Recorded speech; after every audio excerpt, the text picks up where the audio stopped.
Well, it's not quite present.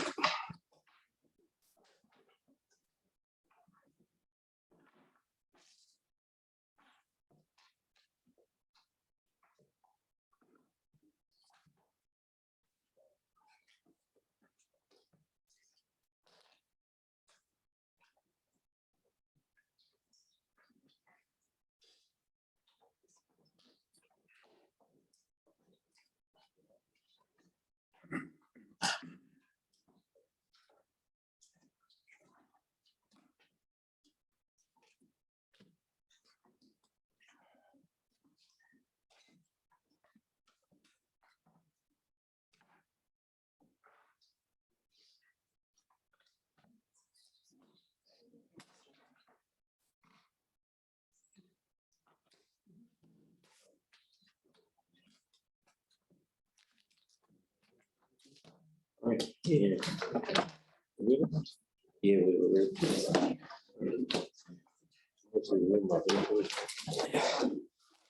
right.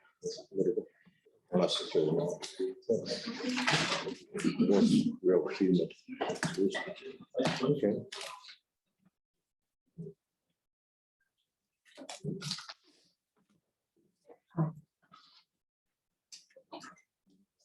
Just let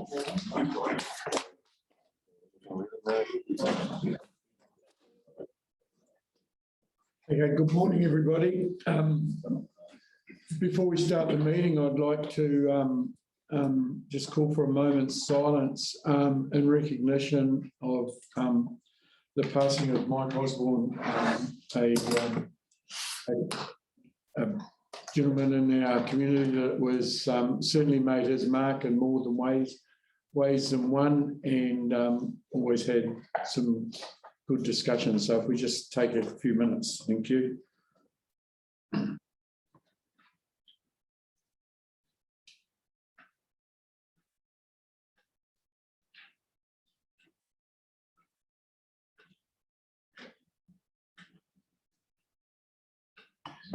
Thank you. And so, welcome to the Infrastructure and Services Committee meeting held this morning, 4th of August. So I just asked Ross Smith for a karakia tēmatanga. Kia ora koutou, kei te mini kia koutou ka ino I tātou. Mai I te pai maunga e raro ki te tai. Mai I te awa tonga raro ki te awa raki. Tēnei te hapori api ai e taratahi. Whano haramai te toki haungi e ui e tai ki e.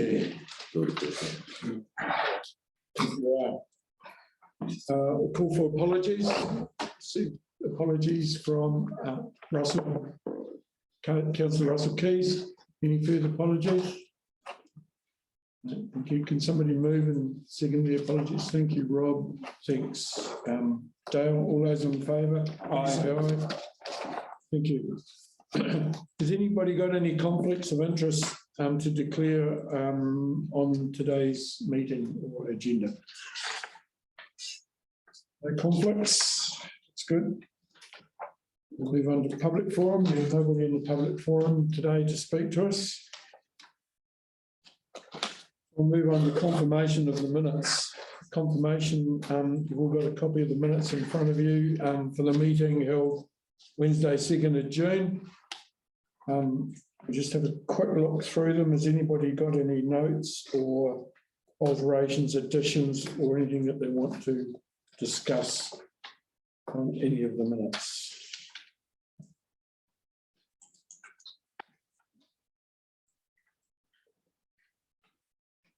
Nothing. Okay.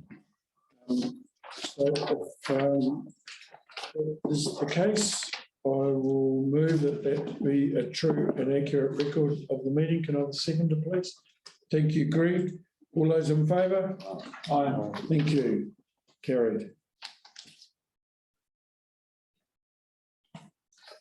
Okay, we'll move on to the Trails and Cycling Activities Report, and Erin was author of this. So sorry, apologies, Erin can't make it. So you've got me. Linda. Morena koutou.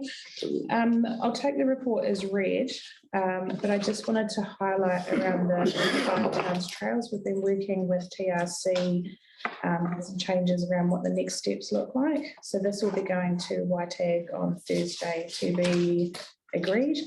And then the draft master plan will be taken to combined council meeting in August, and then coming back to the individual councils in October for to be received. Is there any other questions around walking and cycling? One question from a public perspective: when will the draft master plan be available to public consideration? Once it's been received by the councils in October, it'll become public then. Yes. Yeah. So, cool, thank you. Yep. Sure. Any other questions for Linda on Erin's report? Any further discussion? Want to discuss anything on the report? I just want to note how good it is that the Five Towns Trail Network project with the master plan coming to fruition very soon. How exciting that is for the Wairarapa, and how the emphasis is really on the 3 councils working together, which we have in this case. And I noticed in the report there that it's the success of our cycling and walking advisory group really adds into that, and how we're working to encourage the other 2 councils to set up a cycling and walking advisory group as well. Yeah, but it's a really exciting space, and yes, there's going to be a lot of things that'll be able to get underway straight away. Very exciting. Thanks, Greg. I'd just like to add to the excitement. And I'm not going to do interpretive dance or anything, but the exciting part for me is that as Carterton's the heart of Wairarapa, in terms of those 5 towns, in a whole range of sub-trails that kind of sometimes get overlooked by the highlight trail of the 5 towns. A whole range of other trails are around Carterton. And to have a circuit that goes through Carterton, and just obviously in this space, it's a very exciting place for that to be thinking about. Thanks, Ra, for those comments. I totally agree with you. It is an exciting time. So, there's no more discussion. We'll move to recommendations. We've got one recommendation that the committee receives the report. Can I have a mover and a second? Thank you, Greg. Rob, I'll put the motion. All those in favour, please say aye. Aye. Against? Carried. Thank you. Thank you. Thank you, Linda. Move on to Parks and Reserves Activities Report. Content. Once again, a really good report. Has everyone read this report? Yes. Are there any questions?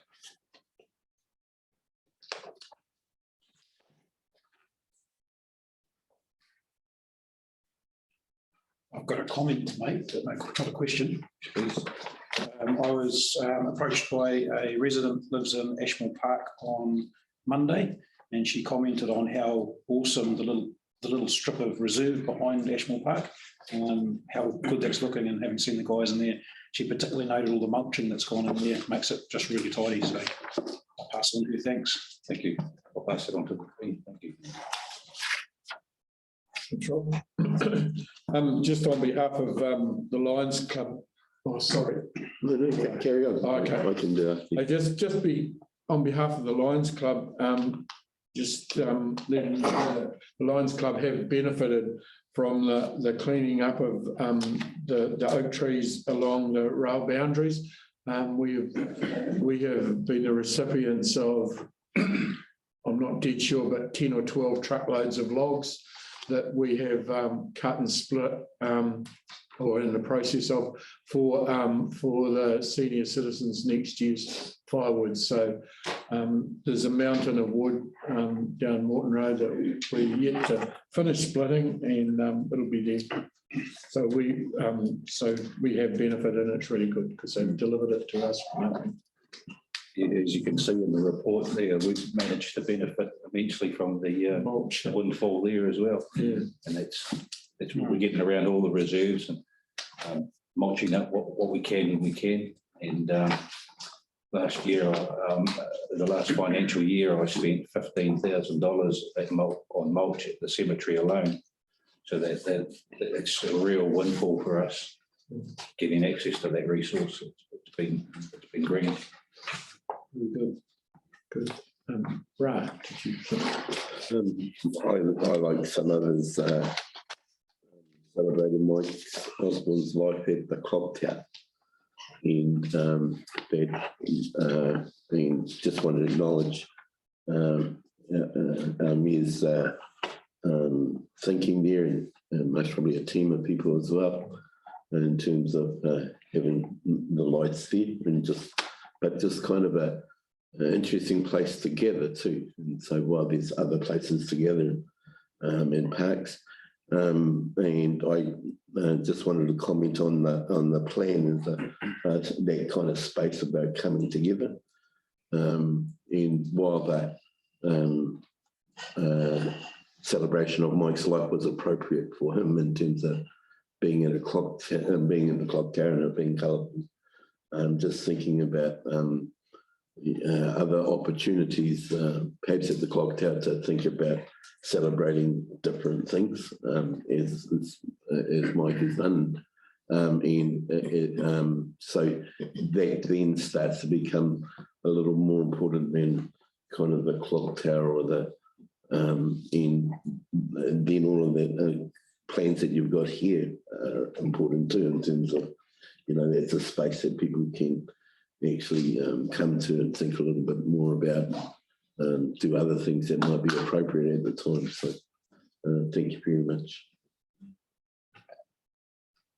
Thanks, Ralph. Greg?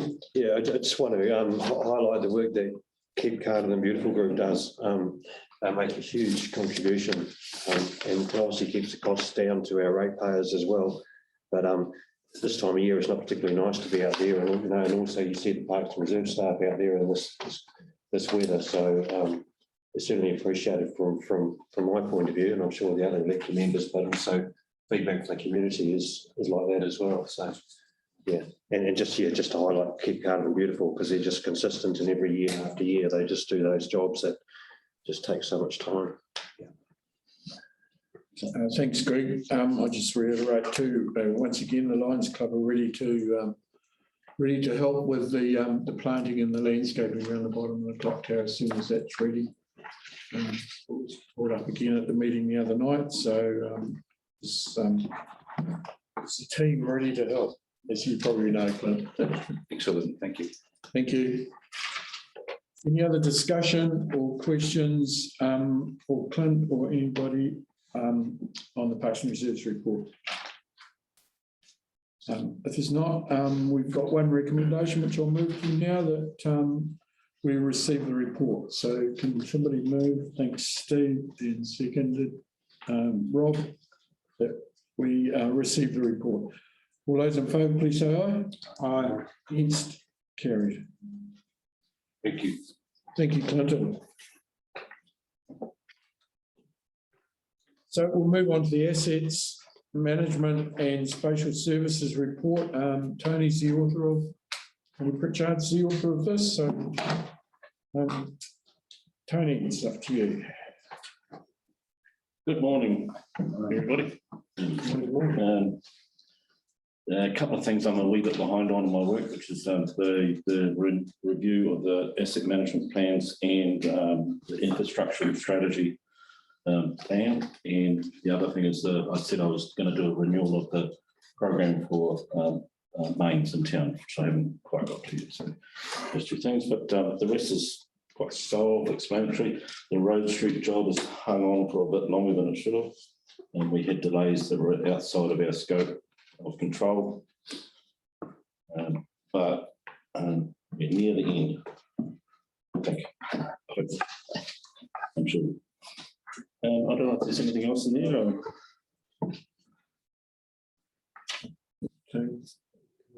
Any questions, Greg? Yeah, just a question of the water reservoirs. You mentioned the report about an additional pipe will be laid. I always understand what, if you've got the hole in the ground, put another pipe in, but could you just explain a bit about that and what the future requirements could be, you think? It's a little bit of insurance because we're not sure what's happening with the future of water in town. So absolutely sure what's happening with the future of water in town. We want to make the connection between the reservoirs and Frederick Street so that we have control over those reservoirs and how that gets placed back into the reticulation. While we've got a trench open, we'll look at a drain, I suppose you could call it, but a connection that will reach eventually to Brooklyn Road. So this job we're designing at the moment will go as far as Frederick Street, and then it'll be another, sorry, I can't remember the meterage, 900 metres to get to. If there is ever a future where supply from that side, could be the pipe supply, is brought down all the way to our land on Carterton Road. Just we'll have an opening and a small additional cost for materials to put something in at the same time. Insurance. Yeah, thank you. Thank you, Tony. Ra?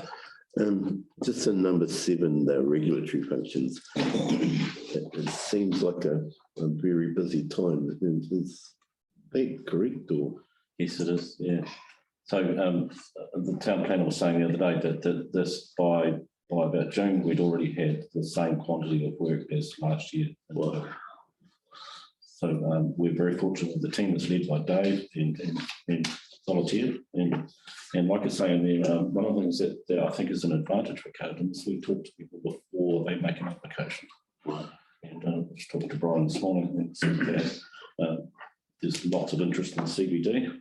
And it's good to get those things out in front of people before they make an application, and we have to turn around and tweak it for them so that they know where they can go and how they can behave and what they can do before they jump in and do something. And it's a cost saving for them. And it's good for us because we know how to manage out the rest of us to match what's coming up. I can imagine that my follow-up question that relieves some type of pressure, but given that you've done a year's work in 6 months and you've got another 6 months, that doesn't look like slowing down. Are there considerable pressures coming on? Yes, there is. And so you talked to us a little bit one way about how they're coping, but are there other things that need to happen? So yes, resourcing is one of those things to make things happen. I did enjoy the lockdown period. We're trying to book another one. Remember that we were first on the unity. Resourcing is an issue that I'm sure will be discussed. Yeah, that's better than being the other way around, that's for sure. Yeah. I'm just thinking that perhaps this is a sign of more to come as opposed to less. Oh yeah, we talk about growth. Sorry, we talk about growth in the Eastern Growth area in particular. And there's a batch of work there. The government comes up with new ideas virtually every week that needs responding to. So there's plenty to do. And I'm just thinking that we might need a longer term thinking about how to relieve some of that stress. And I don't know that this is the appropriate place to have the answers to that, but it's perhaps something to bring up in our thinking and how we look at that. Yeah. Good comments, Ra. I think in general, resourcing is not only a problem with council, it's with every contractor in the Wairarapa and every trade business in the Wairarapa. So how we deal with it. There's a bit of a crystal ball, but we can only deal with it the best we can. And obviously, in the wastewater renewal, we've got a resourcing issue there, Tony, that's being worked through. Yeah, so we'd appointed Higgins to do work for us bursting the mains that travel within private property.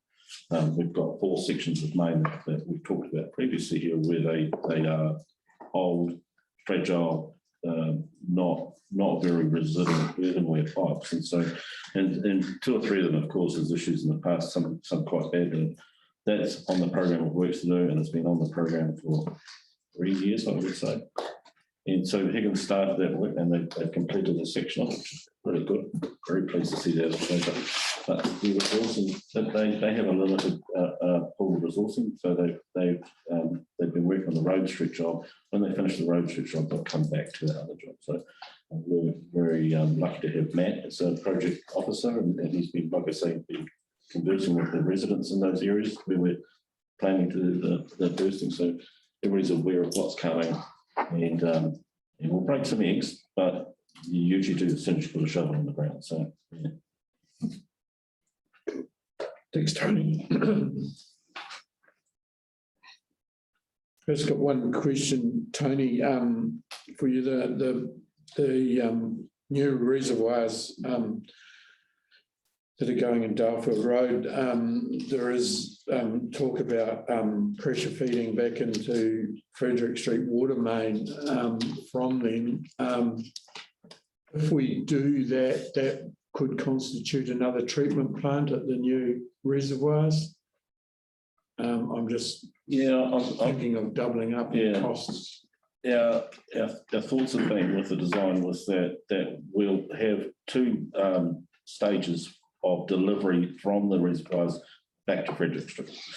The one that will be used the most frequent, 90% of the time, will be the 10 litres a second, which is just to top up Frederick Street so that Frederick Street still operates as it should do. The concern I've always had, and others have had here, is that Frederick Street goes offline and we don't have the Carterton. What's our options? We've got two reservoirs actually acting as a big battery at the southern end of town to hold water. Is there a way to run the town on what we've already supplied as treated or potable water? So the second option for the pumping facility at Darfield Road to put it back into Frederick Street is to send it there as 50 litres a second and run the town. The town may not be run as efficiently as it is off the Frederick Street site by itself, but it's insurance, it's resilience, it's all those nice things to have to say if the supply doesn't work, the town is not without water, we've got water. So that's the thinking behind what's being planned. Yeah. Thank you for that. Anybody else got any? Sorry, Rob. Yeah. So missing from the asset management stuff is stormwater. There's a plan for it, but it's not in the report. I wonder if you give us it's middle of winter and there's lots of rain and lots of pooling water and stuff. I wonder if you could give us an update on any activities in that space, and maybe Blair could update us. I know there was talk about flood projections and stuff from Greater Wellington and how some of those might be adapted to inform us on asset management in that space. Sorry, I haven't really been involved in stormwater as such. That's probably why it's not in the report. That's right. I am supposed to be supplying Christine with a lot of information for a stormwater consent. The work behind that is, and it's been started, but it's not been completed not been worked on for a couple of months, is identifying the catchments, which I've done. This is the catchments where we pull, where we drain our stormwater from, and then identifying the flow rates that are possible from those and where they discharge to. So the town itself discharges in multiple bloody points across the town. It's trying to identify where they are, how we can measure them for a consent application, the quantities, of course, and in the future, somebody will be looking to say, well, why are we not treating those discharges as well? So Carterton itself discharges the majority of its water privately on site to soak pits, etc., into the water tables. And the rest of it is made up mostly of carriageway or roading catchment, which is a percentage, I don't know off the top of my head, for discharge to the ground as well as discharge into the streams and open water sources. So yeah, I've got lots of work to do. There's no model being created for it. I've not commissioned any modelling for it because we're busy. Probably don't say there, but we're in the thick of doing a water model. It's out of my wish list for a long time. For potable water. For potable water. The next one off the rank after that's being developed will be wastewater, and then I'll get to stormwater. Sounds like an issue for the new CE resourcing and stuff. So picking up on a point that Ra raised for you, Mr. Chairman, I've asked the team, we've covered off a couple of times now, what I'd call implementation plans. We have a number of projects in annual plan and even coming through into the LTP. And one of the issues that typically comes up is a little bit like the water models that Tony just touched on. Incredibly valuable, but you won't find it as a key project sitting there. And yet without that, a lot of this other work, when developers come in and we're asked to give advice, we're really struggling. And the wastewater model, I mean, they're all simple things, but the reality is we're not there. And at the same time, we're putting commitments to the community, effectively our contract with the community through the annual plan and LTP, where again, my concern is at times there's really only 2-3 staff are actually on the delivery side trying to chunk these out, and it's incredibly challenging for them to both do that as well as recap where we are. So what I've asked them to do is start from Tony was doing a very good chunk of work, which is around going through the last 2 versions of the asset management plans, the infrastructure strategy, and giving me an idea of what's actually was completed versus what we said, and then what was carried over, and then what was completed versus what we said and what was carried over, because that's the pattern. If you're carrying the same level of staff, I mean, this is like any other business, you're going to have about the same level of throughput. So that's really good. But again, we'll come up saying that the new CEO will then have to work out how, knowing from those sheets that Tony's pulled together, how they're going to do that. I mean, in the meantime, we're still getting pressure from the government around if we want an application for what they call the Infrastructure Acceleration Fund, which is where we're applying for money for the Eastern Growth Area. There's a 24-page expression of interest document that has to be filled out. I mean, sounds easy getting money from the government, that's there, only if you fill out their forms. On the stormwater one, the model that Tony's talking about is probably not addressing the question that the councillors have, particularly Steve's run it past me. Now, Dave helpfully Gaines had one of his consultants do a quick look at the Lincoln Road site and just some of the areas around there, trying to understand the impacts of what's gone on. And pretty much it sort of showed no material impacts. And we'll flip it around councillors for, I'll get Dave, yeah, nod. We'll get that around. I think you come back to this challenge. We're very good at saying to the community around how we will do these things.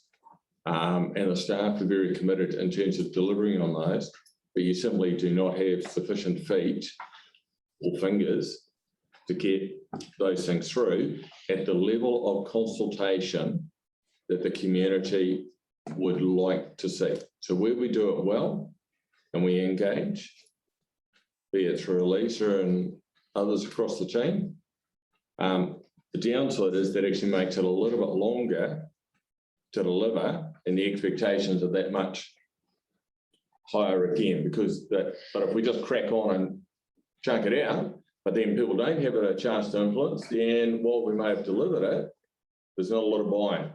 And particularly for Tom's team, who do a heck of a lot of stuff around reserves, they just go out there and just smash it out. People want to get on Facebook and tell them, oh no, you shouldn't have done that, you should have done this. So there's a real challenge, because you've got a council that engages.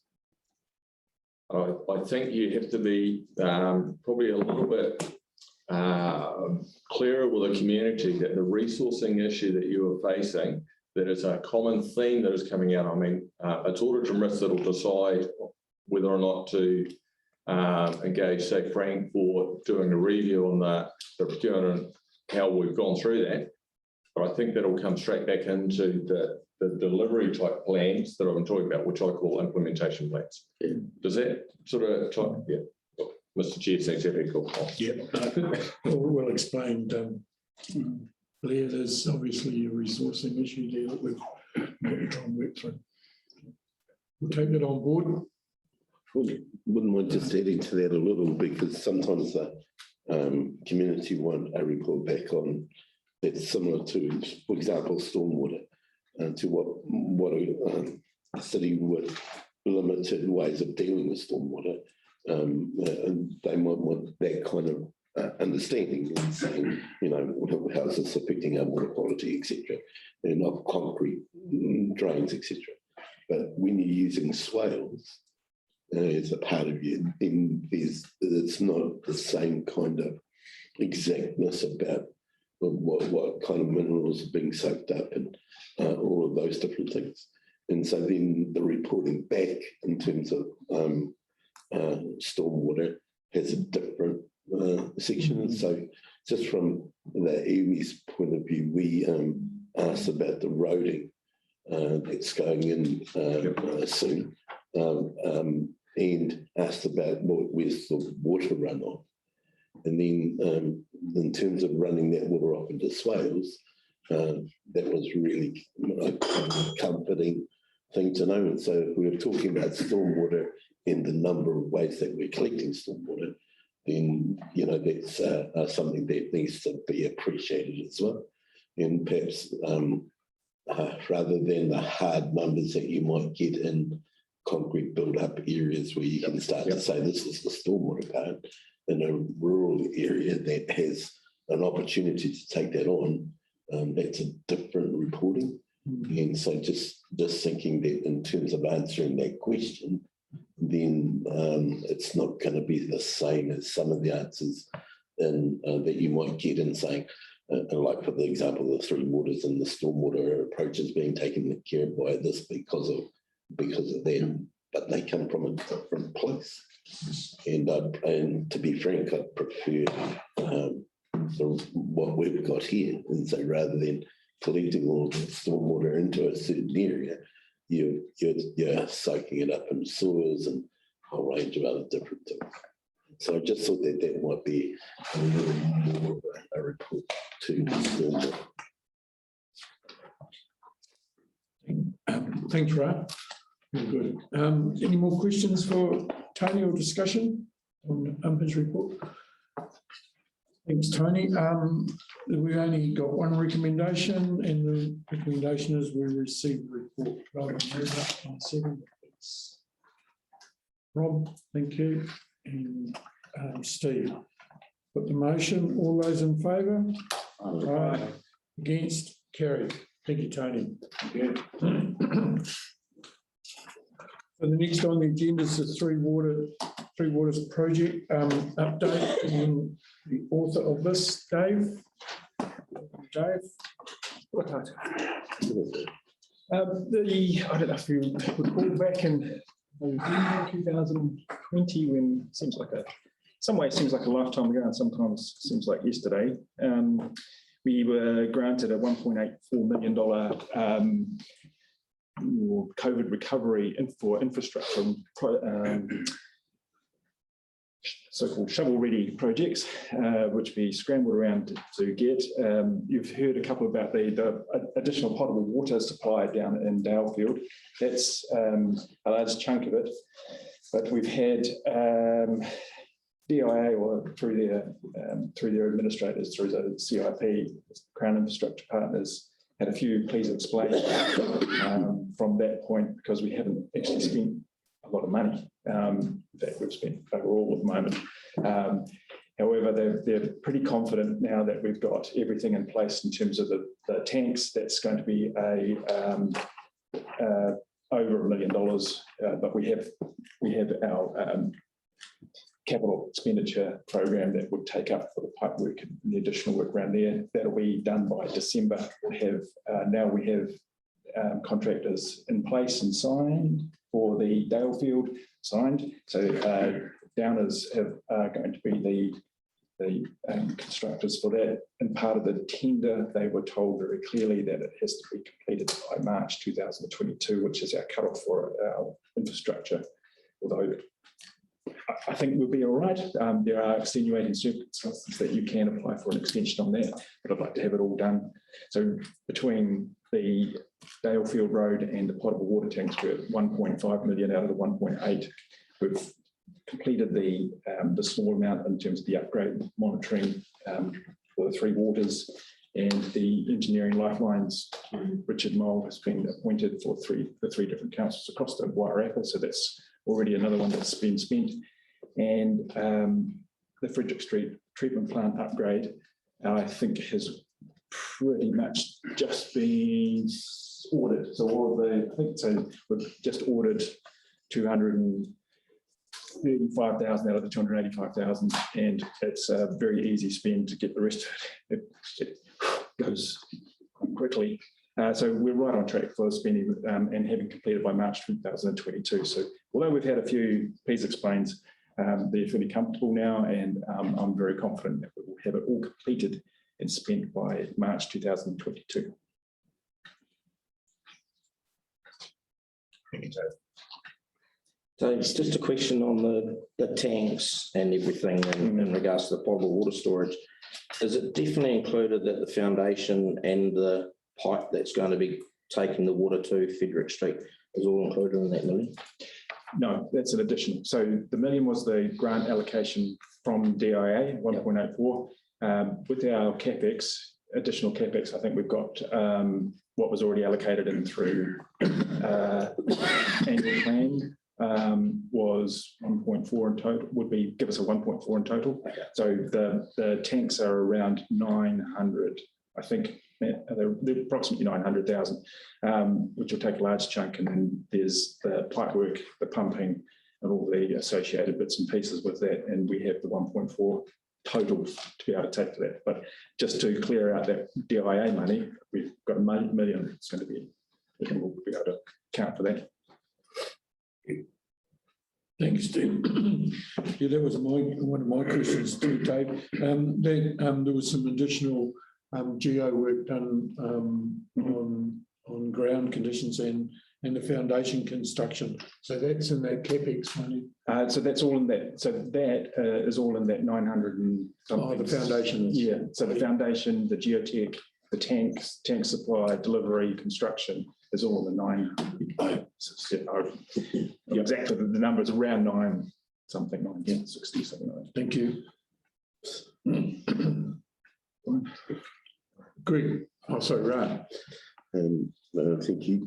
The question is a little bit more about the shovel ready. And so I just want to go through a little bit about the process. So in shovel ready, that we quickly another project's called people ready, because that was a part of the process, and you can see that this is for people here. But one of the parts was that you needed to have some things ready, and that there was some planning already done, but you might not have been able to build that. You might not have had the money, and you're looking at the money in the long run. So I don't want to make the assumption, but was that planning done prior to the application? So the planning, in terms of the shovel ready, had to be in either annual plan or long-term plan. Yep. So the additional water storage was in our long-term plan. The actual planning and in terms of geotech or planning for design on pipe work hadn't been done at that point. So the thing that I wanted to put, Mr. Chair, is that when you get stress in the workplace, you sometimes don't have the opportunity to do the planning and then the detail for the planning. And so one of the things that the government did with COVID was to come up with this idea in terms of what have you got ready that you don't have, let's see what that. So one of the things that I think might be important, just in terms of business as well, is thinking about our people having the opportunity to plan as an important part of their process. And so if you're always reactionary, you're not even able to have the proactive part. And I just want to point to this is what the result is when we do have a proactive planning, as opposed to always being stuck in how is our infrastructure working for X and Y. And so I just think that's an important part to support our team on, in terms of saying we'd like to have some of the thinking about time and the stresses that come on, and to be about planning as well. Fully agree. Yes, Greg. Yeah, Dave, just 4.4, YRB Engineering Lifelines Coordinator. Could you just explain his brief and how he's going to operate? Yeah, so it's resilience work in case of an emergency across the Wairarapa, and it's really about planning. As an example, a couple of weeks ago, Tony was involved. 20 years ago, 20 years. Involved. The Lifelines coordination, and we were planning around what happens in an earthquake, volcano, flood, liquefaction, and it's just about what would you do, a very simple hands-on operational side of things. What do you do to dispose of the either the liquefaction or the rubble from an earthquake, or from landslides, from rubble that may have come from buildings that is not clean, so it may have all sorts of contaminants and asbestos and all sorts wrapped up in it. It may have it might have sensitive pieces where you've had bodies in there, and you have to treat that very differently from just dumping it at the tip.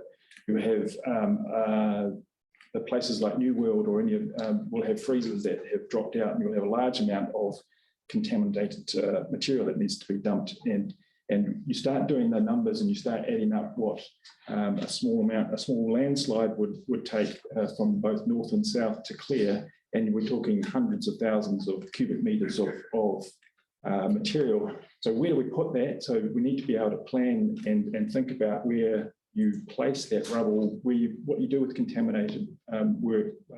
Liquefaction is another thing. If you just think about, there was ash as well. If it was a volcano and Taupo went off and there was a 3 centimetre layer of ash, actually if you start clearing the roads, and you need to do that prior to it going into the stormwater, because it turns to concrete once it goes into stormwater. When you put it in it and you put 3 centimetres across all your roads in the Wairarapa, and you've got a heap of material, and planning for how we move it, where we move it to, what we can possibly do, that needs a lot of thought, a lot of planning, and someone dedicated to it. So Richard's doing that. Okay, and who's you reporting to? Like, what's the structure of bubble? It's through the 3 council officers, Dave Hopman, myself. There was Ewan's now left, South Wairarapa. What's your official title, Tony, in that? There's a deputy something or other. There was something in there. Deputy dog. Yeah, there was. Deputy chairman. Tony was away for one of them and got voted in. He's the main man.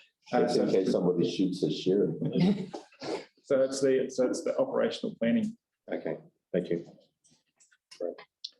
Thanks, Dave. Did you answer your question? Yes. Can I just say to so sometimes when we talk about contingency, especially for construction, you often think about overruns. But it would be great to think about contingency as a part of planning. So then what are we learning from what we're doing in terms of, so then when you put the price in procurement, then you also build in a contingency that looks at examining what's happening there. And because it can sometimes be the best time to do that. And so I'm just, because what you've just said is a little piece about the contingency from in terms of planning. And so if that was something that we kept on doing, then you're always in front of the game as opposed to catching up all the time. Yeah. Ideally, this would roll over and we would be able to. So Richard is contracted for a year, but it's something that we really need someone pick up, and so Rich could do the bulk of it, and then we'll move on to a region update. Thanks, Dave. We're getting more questions or discussion on Dave's report. If not, I'll put the recommendation, one recommendation we have that we received the report. So we have a mover and a second. Steve, thank you. And Ross, thank you. All those in favour, please say aye. Aye. Aye. It's carried. Cheers. So we move on to the water supply report, and Rachel is with us. Welcome, Rachel. Morning.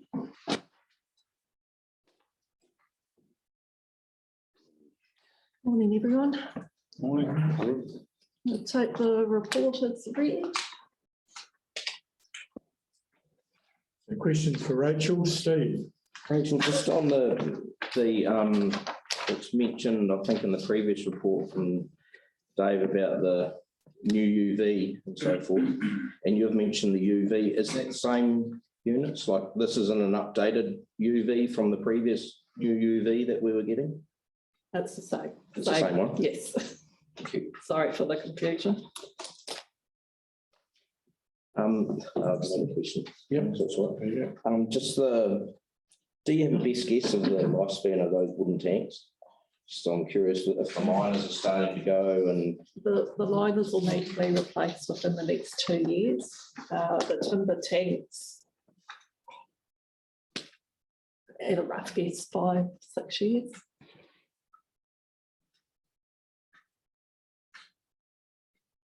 And my last question, it's just about the backflow preventers. So when the new electronic meters were installed, were the backflow preventers put in then, or are these new to going in? Some were put in at the time and some were not. So we're just backfilling the ones that were missed. And then on the commercial properties, we're just at that stage now. We're looking at smart meters and both.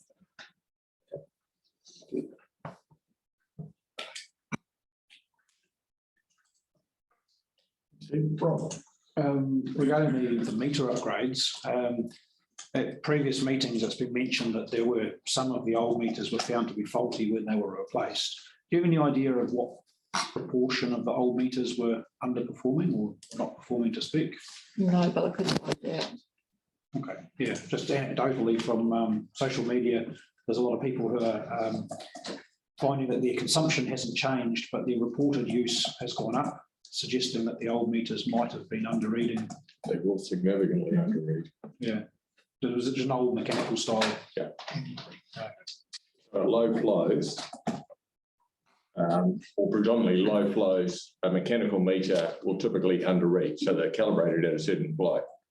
But people who are just taking a low takeoff, it will underread, where an electronic meter is much better.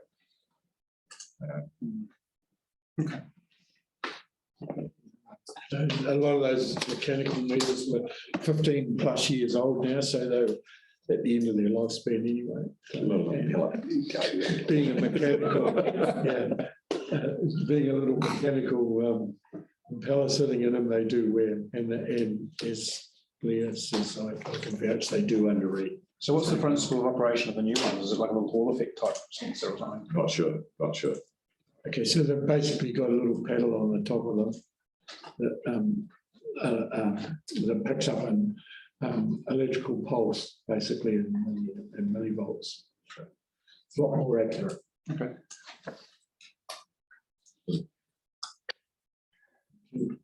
Right. Just a question about that UV and the same motors, but understanding its efficiency. Is that new UV got a way of measuring its value, measuring what it says in that? The new UV is purely for treatment, so we can meet our drinking water standards, the current ones and the proposed upcoming ones. Yeah. So currently the plant only has one UV, and if that goes down, then we have to stop producing. We've got no other way of treatment.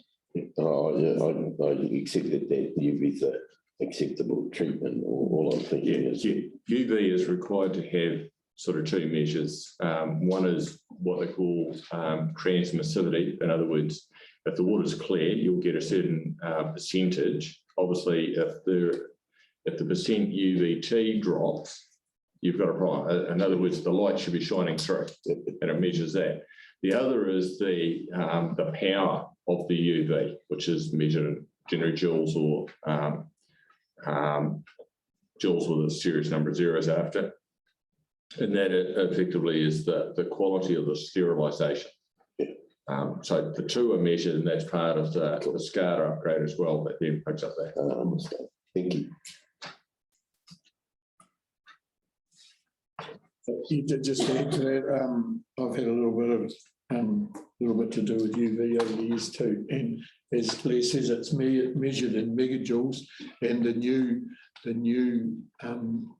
water drinking standards that are coming in, it has to reach a 30 or 40 megajoules, I think, from memory, 50 megajoules. So in all the new UV systems, that is monitored, and a validated system will shut down if for any reason that those megajoules drop for any reason. So, have you had any problem with cleansing the light that the UV goes through? No, sorry, the tube or the glass that the UV goes through. Yeah, some of the bigger units, the big commercial units, have automatic brushes in them that will clean. But yeah, it's all to do with impurities, obviously, the turbidity of the water and what's in there. So sometimes on the brushes, there's a kind of light span on them as well, and they wouldn't be a surprise to you, but they don't always run to what's in it. And so have you had problems with those in the past? No, we haven't personally, but I know there has been. It'll show in UVT pretty quick. In other words, if the lens is being obscured, UVT will drop. Yeah, that's just in terms of having the replacement and all those.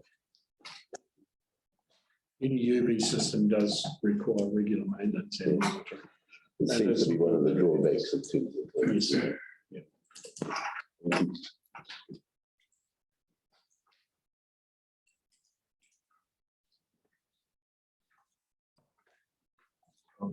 Yeah. Is there any more questions or discussion on Rachel's report? If not, I'll put the recommendation that we receive the report. Can all move it? Thanks, Steve, and second Dale. All those in favour, please say aye. Aye. Against, carried. Rachel, while they're sitting there, should we move across?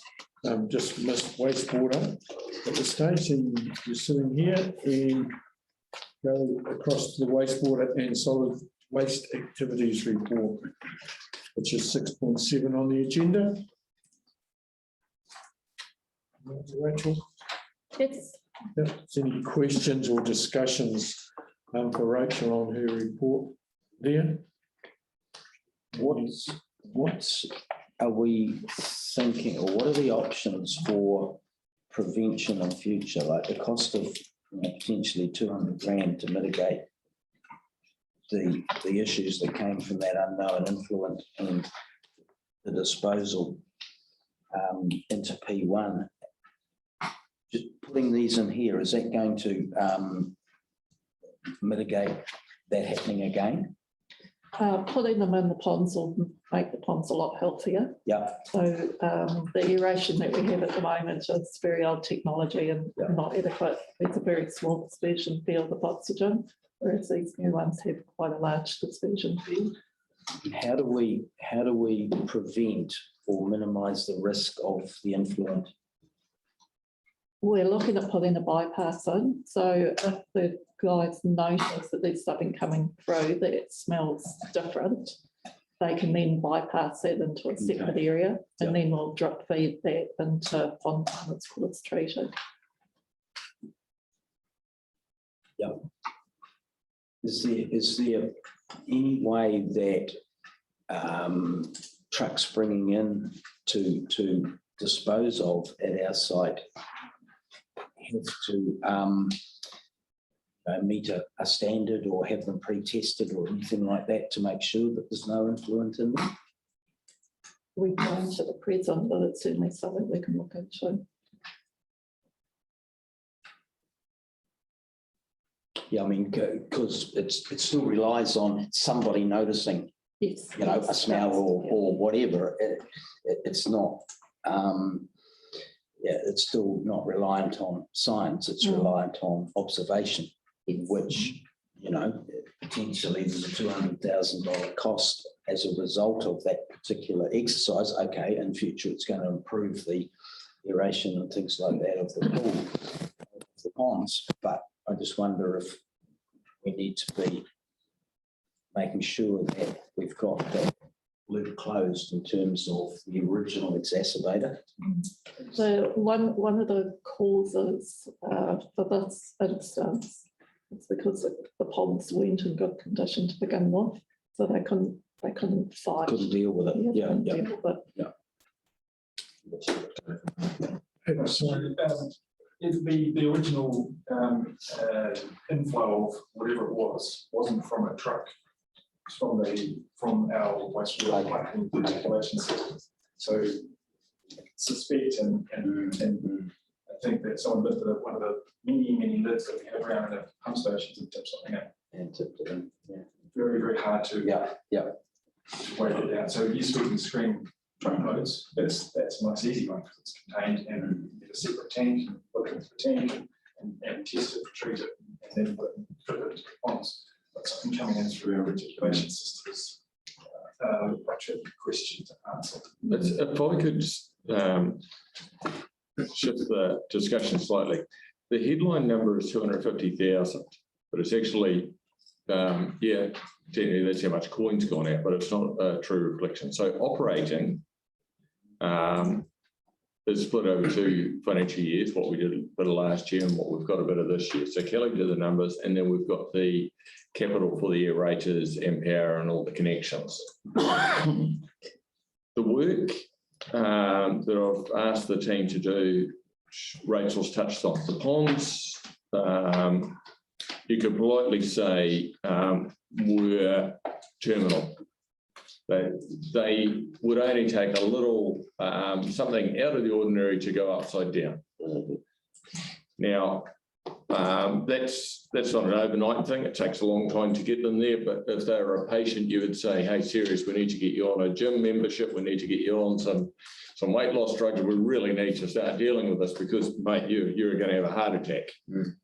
So now, by bringing in new aerators, and one of those ponds never had an aerator.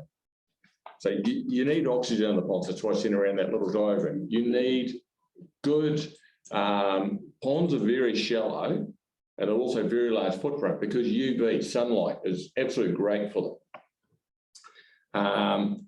And part of sunlight that can also work against you. If the ponds get too dark because of the type of effluent, then effectively they heat up and you will actually get reactions starting to occur where the stuff on the bottom will start coming up to the top.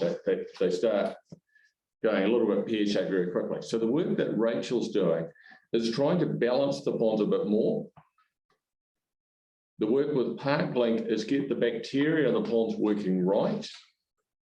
And the work with ParkLink will also pick up what I think is a short circuiting, which is a sludge issue, that these ponds are actually, while they've got a large storage area, there is actually not the retention time in them. So those ponds should be, pond one should be a slightly darker colour because it's getting raw effluent than the next two ponds. And the next two ponds should actually come out quite an attractive aqua colour. When you go past or look at wastewater ponds, people think they're actually lakes. I mean, it's quite an aqua colour. But unfortunately, our ponds don't have that. Well, we'll get there. But the work is around how you do that. So better aeration, better bacteria, get the sludge survey, the tanker truck, and the expenditure here we could have bled that out over 3-4 years, but the reality was the ponds, the way in which they've slowly degraded, it's the old frog in boiling water. No one really notices that it's slowly getting, until finally someone new goes in there like Parklink and goes, my goodness, they're a bit sad, aren't they? And then you are trying to shock dose, you are trying to bring them back up. So it's a case, the operators know pretty much what they need to do, but this asset has not had its regular health checks that you would want to do to try and keep that asset up there, simply because it's actually, it's not a steady state operation.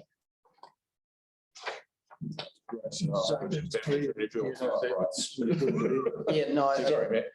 sorry, just to close that loop. So with this work done in time, if a similar situation happened again, a similar, the exact same scenario, would the ponds be able to cope, and would we not have had that same challenge to deal with if a contaminant? But if you reacted quicker on either diverting or shutting down or how we deal with it, yes, you will stop the ponds going upside down. Effectively, pond 1 was, and that's why it hasn't recovered. It's not a great volume compared to the daily volume that's gone through and all the rainfall and everything else, but that pond was terminal. And the next pond 2, not great either. And the next pond 3. So when you look at these ponds and you actually go back, you were an auditor coming in and saying, when did we last check the bacteria, and when did we last really get this dissolved oxygen up and going as it should be? Because they operate in parameters. If dissolved oxygen should be there as minimal in there, we've had numbers that have been through here. They've been rock bottom. You're basically no dissolved oxygen. Well, that's the sort of, but there hasn't been, and I mean, it's almost, and I'll say this as an interim C, the staff are running things on a shoestring. I mean that nicely, but they're trying to keep these things going when in fact, if you were coming in as a consultant, you would say, whoa, time, I'm not going to take on the liability of that. I would actually change it. So that's one of the challenges. We are holding things there, but if you were suddenly accountable in terms of you had a contract that said you're going to get a big penalty if this thing falls over, you will give yourself some buffer for these sort of events. So Rachel's got a pond system that is pretty fragile. You give me the same situation with Parklink having done that sludge survey and a bypass, I could manage that quite comfortably. So with this work done, yeah, I get all that, and I'm not being critical. I'm just trying to get my own head around sort of the future rather than the past. Once the work is done and these aerators go in, how long does it take for the ponds to recover so that if this scenario happened again, we'd be in a much better state? Like how long does it take to recover? Yeah, so pond 2's got aeration in now, which never had before with the borrowed one. And the dissolved oxygen is looking pretty good. Yeah. Pond 3 is getting there. Pond 1 is still basically dead. Yeah. So I'm picking that will not come away until we actually desludge it. So pond 1 urgently needs desludging. So when is that scheduled? I'm still waiting for the contractors to give it back to me off a date. As you're aware, contractors are really busy at the moment. Yeah, I mean, I understand all the reasons for this and why it needs doing. Once the ponds are healthy, then if we had another event like this, then yes, they would be able to cope a lot better.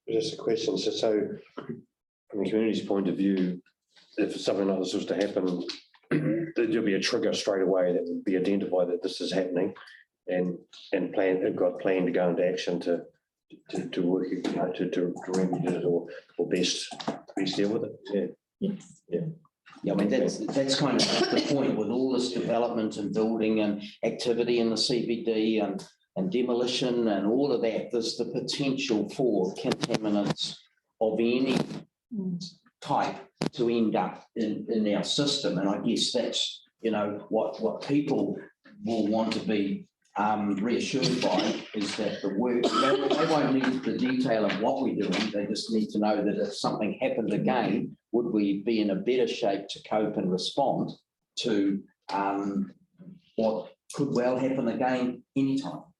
It's probably the easiest way to answer that is yes. And now they've seen what happens, there's a lot more awareness of how long it takes to recover. So the whether it's through parkling, whether it's through aerators, whether it's through that, you've brought your ponds up to what I'd call a standard operating process. If you don't have aerators in there, you're running on 3 cylinders, and then you don't have desludging, you're operating on 2 cylinders. So you're really starting to sort of choke your way down the road. You're not really doing anything. You put that stuff in place, and the people know what to look for. Then you're going to, I've actually got some triggers in my mind of what to look for. I need to look for the bacteria would be dead, because in Taurua we had a similar situation. We dumped too much into one pond and we killed it. Now dealing with that, you suddenly go, oh, I know to look for that. But that's a bit like any forestry students. They know what to look for in irrigation because they see it often enough to fail. They know where to look. So you'll be able to let us know when the desludging is recommended to be.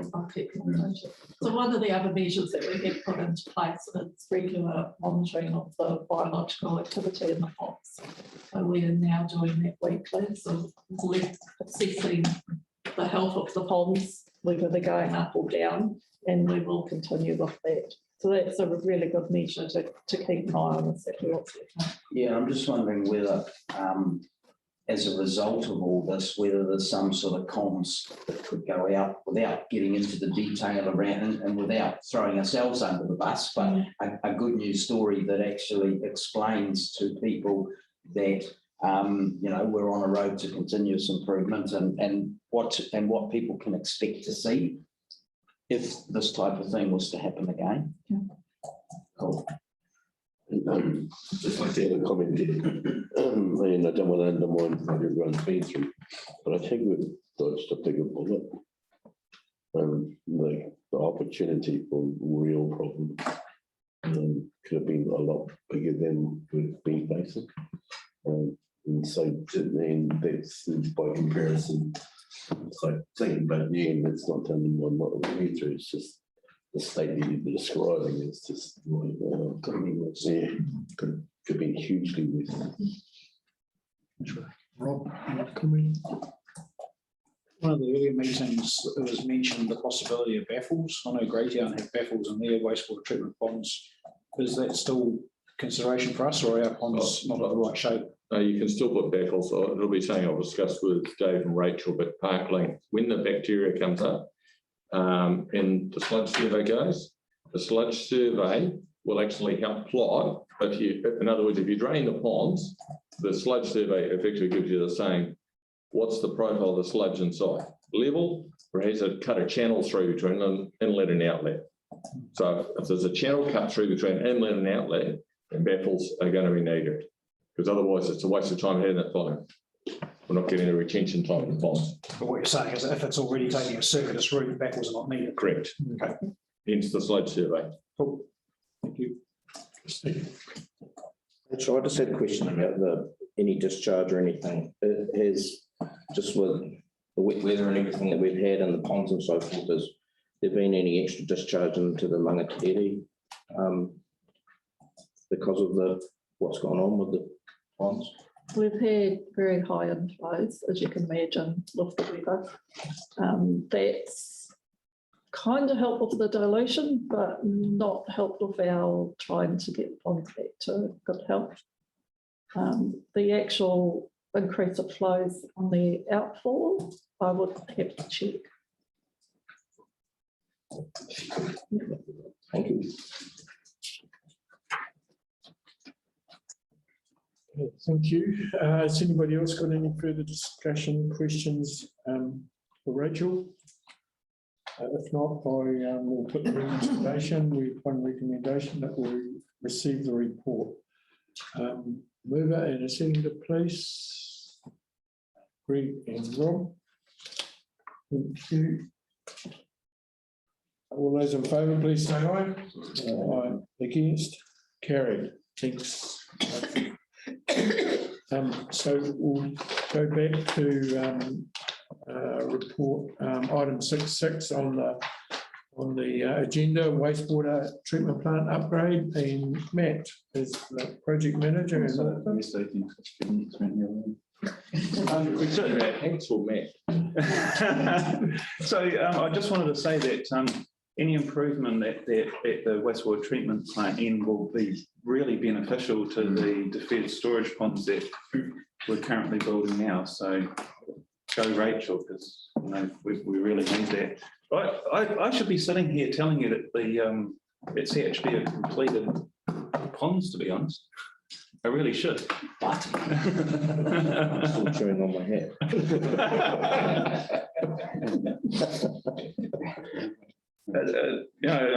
In my experience, I mean, it's just unprecedented how long this has taken. Anyone who's been involved in any sort of earth moving project knows the difficulties, but this particular one's taking a very long time. But I remain confident that we're going to deliver a quality job at the end of the day. When we hand it over to Rachel, we're going to have a quality structure built there, a very high quality structure, which is what we need. So that that'll take us through many years past the 35-year mark. So I'm pretty confident in that, and with the help of Tonkin and Taylor, we are really pushing quality very hard. And so it may be something that CHB are not typically used to. So I think they're learning a lot on their journey. So it's sort of a bit deja vu, really, sitting here saying we've still not finished. So if I just, is there any questions on that, what I've written? I'm sorry, I really haven't written much. And I've just basically said we've lined a little bit more of the ponds. We've just got one little piece to do. I got a question on page 29. Oh, just on the reservoirs. Yeah, sorry. Because I was going to say we're actually doing some work on the next stage on the pipeline. It just seemed like the piece circled in red seemed to be really small. It is. Just thinking it's going to take. So we've got some quality issues with the anchor trench.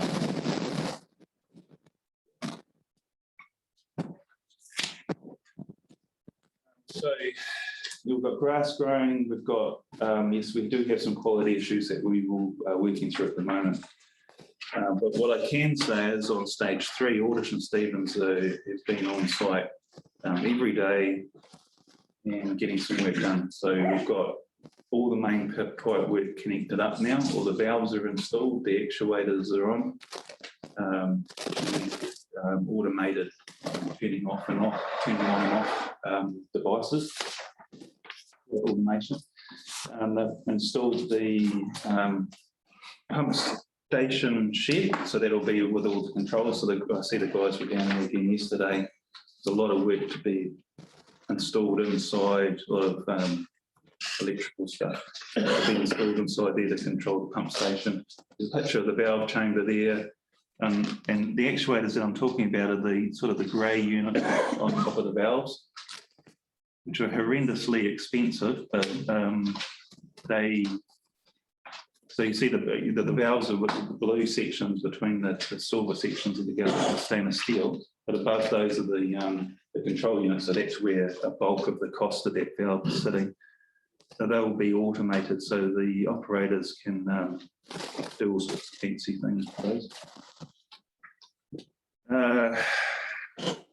Power cables are being drawn through, or have been drawn through. Controls and cables. The transformers already plugged, ready to go. I'm just trying to get Mercury to allow us to draw some power off it. So fairly challenging with the outcomes. So all the hard work's been done. It's just that, I guess it's just some sort of paperwork there to get us access to that power. I guess that the pump station is another big item that needs to be completed. So we're working on just getting a construction program together for that. So I'll be out once I find out when that can start, then I can report on that. No, Origin Sevens have made great leaps and bounds through, in some cases, some very difficult weather conditions. So it's a bit muddy, as you can see around the valve chamber. It's not, that's actually, it's muddier than that now with all the work that's gone on that was taken before they put a real big push on. So in terms of project timeline of where we're tracking to, and with these delays, where is it sitting now? We'll be able to fill by the end of April next year, which is on track for getting a 12-month commissioning and reporting to GW. Point 7.4, talking about the open days and so forth. When are you thinking for those? I'm just waiting for guidance from the governance team. We were really hoping, I think the plan was, if everything was aligned, then that'd be a good opportunity rather than and you don't want people chasing around and they'll fall in. So. Yeah, well, ground conditions are very soft there at the moment. So I guess it's governance team are just making it way. They might fall in if you push them.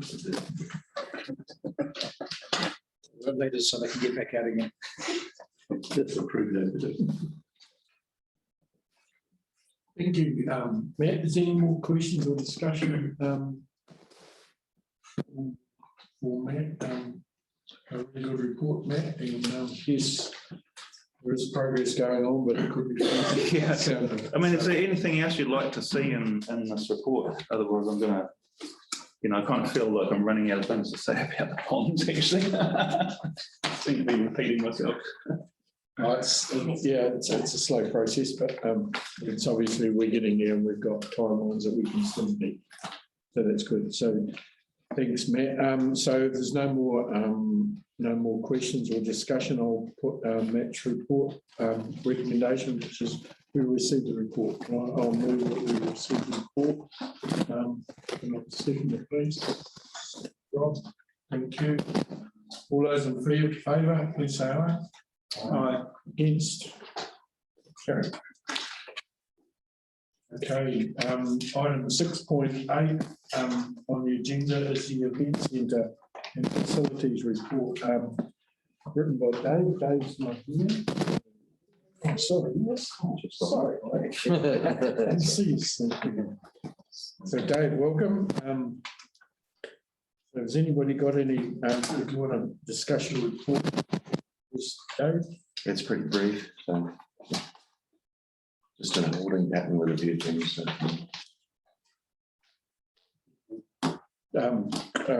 Steve? It's more not a question, it's just I'd like to congratulate you on taking on a trainee. I think that's great. Yeah, we get a few through. Yeah, this lady's doing a course that tried to get a few staff to do in the past. It's one that started a couple of years ago. It was a Venues Association sort of initiative to get it up and running. So it's a role that before there wasn't any qualifications for. So this lady, she just approached us. She's been here with a hire with the dance school the last couple of years. So she just approached us to see if we could do it. She was really good, and she's asked about maybe an apprenticeship or something like that, part time in the future. Sort of open for options. Yeah, but she worked out really well. Good day.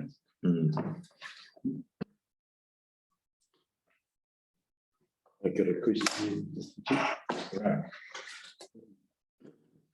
Just wondering if we were getting any commission on the CCTV cameras.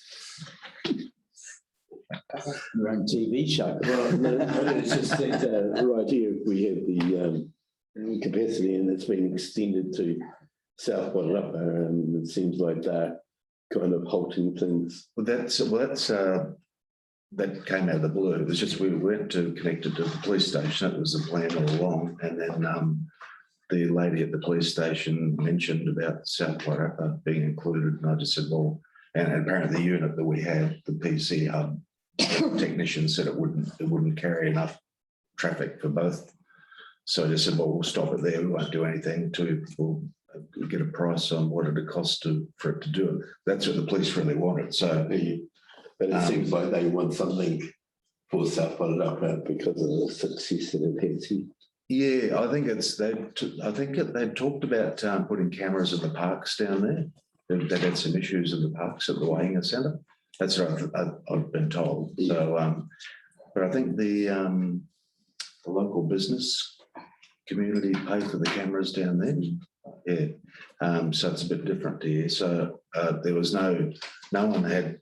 It was the new cameras they wanted to add in, and it was all just up in the air. So I said, well, we want ours going. We don't want to be sitting around waiting for. So that's why we set up in the server room where it originally was when the building opened, and then it got changed over the years for some reason. So it's back in there. The lady at the police station asked if they'd be able to get access anytime. And that is possible with the way the building's organised with the access control. We have had it where people can get in the back door and get into the server room, if they're shown how, without any time of the day or night. So if we wanted to go down that way to give police access any time of the day or night, we could, so they could retrieve footage straight away. Otherwise, we'd have a staff member on call who. So just testing an assumption. So that footage would, in the police's hope, would include South Wairarapa as well. Not yet. No, not yet. No. Well, yeah, I think. Well, I don't know. That's up to everyone here to decide. It'd be preferable if South Wairarapa is joined in with ours, that it was all based in the police station. Yeah. But yeah, I thought just to get ours up and running. Yeah, we can do that in there now. So, but yeah. Are we paying for their access, or are they paying for the equipment for their access? The police. Yeah. Well, we had it was set up already in one of our offices, so it was just the equipment we already had that was Right, going to so be we're just relocating our equipment. To yeah. But when they said they wanted to add the South Wairarapa, they said it wouldn't take it. I said, well, we're not paying any extra, but I'm getting a quote. They're going to do a quote what it takes to set it up with both councils, so someone can decide if anyone wants to fund that or But as it is, we've got our camera access to our network in the server room. So yes, we can introduce them to policing it, mate. That's where all the trouble comes from. Dale, you had a question for. Oh, just to pass on to Dave, the team that you've got around you in this building are outstanding. Like running the winter festival and the last few weeks of school holiday programs, and the standard of the place seems to run like clockwork for an outsider. There's so much going on. Stuff is either getting put together or pulled down from a previous event, and it doesn't seem to impact on traffic into the library and into the meeting rooms and things like that. I just want to acknowledge all of the team and just how, this event centre really is the jewel in Carterton's crown. Yeah, and it's the people that make the difference. So yeah, they're all really proud of their work. I think they all work really hard too. And I think we've learned over the years how to make it work. Yeah. So originally the storeroom for all that equipment was the Mungaraki room. So that was a nightmare trying to wheel trolleys down the hallways. And so yeah, we've learned how to make it work a bit better. But yeah, they do all work hard. Yeah. Well done, because the events that we're having here are such an attraction. Yeah, I couldn't agree more. To turn the auditorium around during the winter festival, 24 hours from three totally different events, and all the other stuff that was going around the peripheral as well is Yeah. expanding. It's some of it's like we also you learn how to plan the event, so you can do it with so minimal changes if you can. It doesn't always work, but if you try to do it so it's like you don't have to change too much. But yeah, so like I said, it doesn't always work out that way. But it's good in that it's you can do a lot of different things with the equipment we've got, but it's also it's really labour intensive. So that's why I don't think you won't see a lot more of it around the country, because there's a lot of work involved in carrying all that stuff and putting it together and pulling it down. And The outcomes are great. Was there any the meat centre before winter? Troublemaker. I was just asking if there was any moaning about the event centre before winter. There was some dissension. Not so. Greg. Yeah, just a question to do with the seismic strengthening upgrade at the swimming pool. Is that the changing rooms? Yes, okay. yeah. Thank you, Steve. You had one more? Yeah, just on the Holloway Street, the waterproofing that's mentioned, is that on masonry block, and does the ground level come up higher on the side of it? Yeah. We fixed one section under the mural, and now it started at the other end of the wall and around the wire around the other side there as well. Yeah, so I'm not sure why it was doing it before, but we fixed the front bit, and now that it's coming in. So yeah.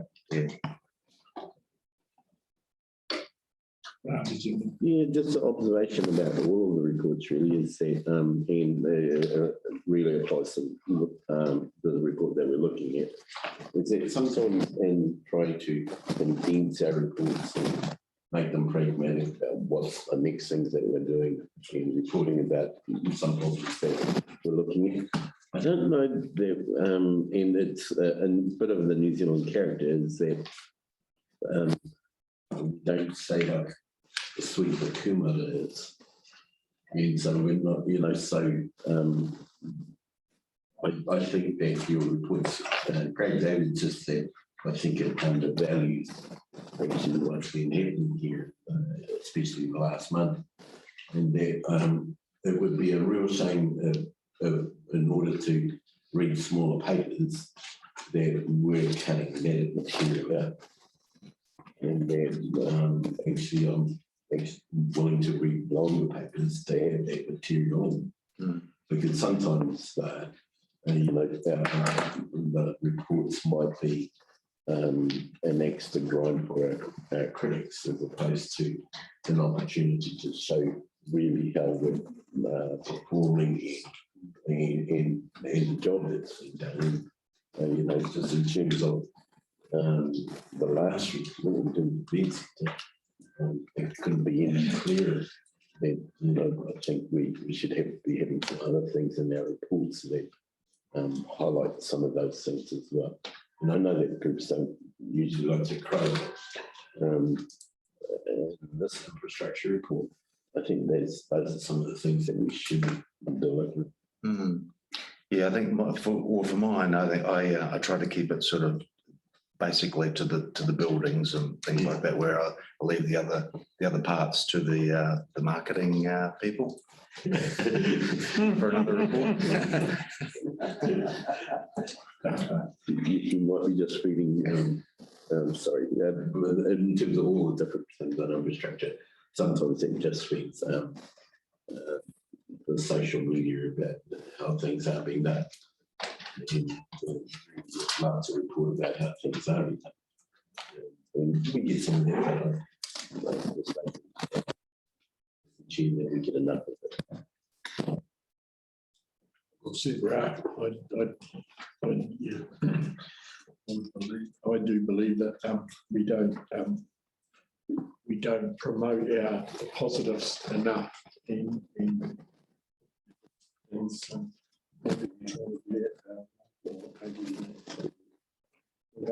So any more discussion, questions, anything for Dave? Thanks for your good report, Dave. One recommendation that we received the report, for the movement and signatures, thank you to Dale and Sue.